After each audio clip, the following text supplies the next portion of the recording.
Well, so far this year, it snowed several times, but it never snows very much at a time, which is all right with me. Get a little snow on, it'll melt off just in time to get another little dose of snow. Of course, this beats last time around. Last time around it was ice. A lot of tree branches down. Pretty cold today. So I believe we're going to be doing us another one of these indoor videos. I just thought I'd give you a little shot of the winter wonderland here. Hi. Well, what I got out on the table today is a real piece of firearms craftsmanship. This is a Swiss K31, sometimes called K31 Schmidt-Reuben. I believe I'm pronouncing that properly. It's a straight pull action.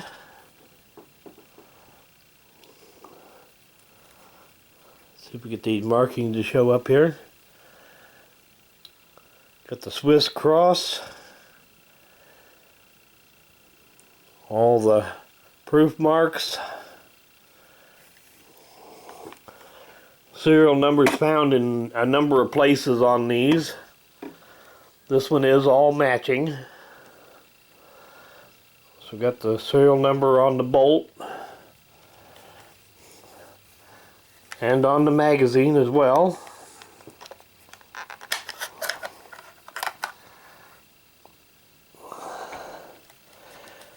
It's got a 6-shot magazine.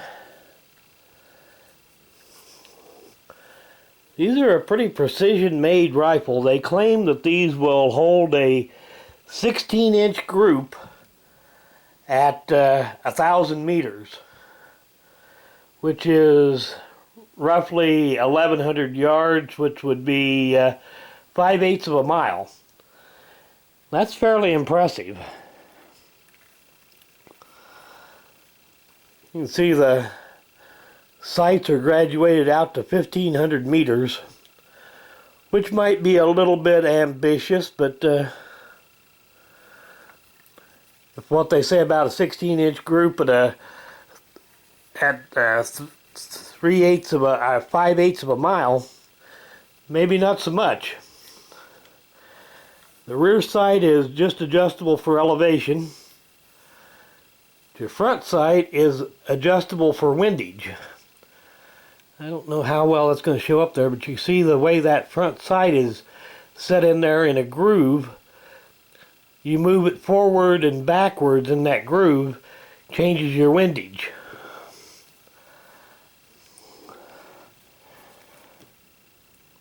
And like I said, it does have a straight pull action.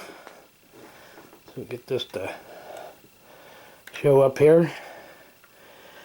You see right now the hammer is down, it's not cocked, and you might think that this here is your safety. It's not. That's the takedown lever for removing the bolt. This here is both the hammer and the safety. Now right now it's in the fire position.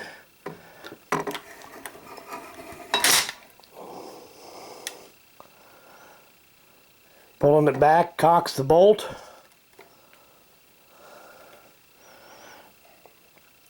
Just push it forward to lock it into place, and you're ready to fire. Now the safety is kind of awkward, but it does make sure that you can't accidentally manipulate the safety. To put it on safe, you pull it back, rotate it, and allow it to go forward. And that locks the bolt, and so you can't open the bolt, and it will not fire.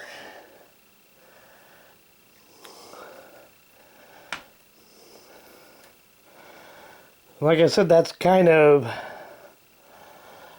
a weird way to have a safety made, but it does ensure that you can't accidentally engage or disengage the safety.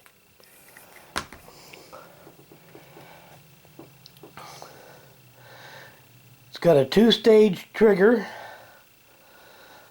fair amount of take up on the trigger, but when you do get back to the second stage, it goes off very easily.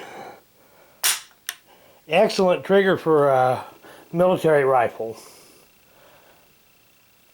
Now these are chambered for the 7.5 times 55 millimeter Swiss cartridge, which has roughly the same power and ballistics as a .308 Winchester.